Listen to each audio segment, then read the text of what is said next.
জ্ঞান এবং অহংকার, এই দুইয়ের মধ্যে সম্পর্ক কোথায়?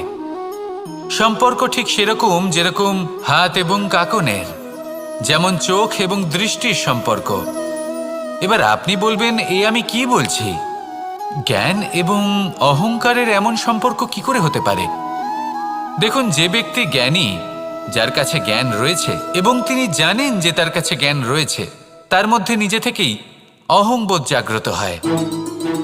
খুব কম সংখ্যক এমন জ্ঞানী ব্যক্তি আছেন যারা নিজেদের অহংকারের বিষয়ে আঁচ করতে পারেন। প্রকৃত জ্ঞানী হলেন তিনি, যিনি নিজের জ্ঞানের সদ্ব্যবহার করে অহংকারকে দূর করেন। উচিত সময়ে বুঝে যান, নিজের অন্তর যাচাই করে এই বিষয়টা দেখেন যে তার অন্তরে অহংবোধ জাগ্রত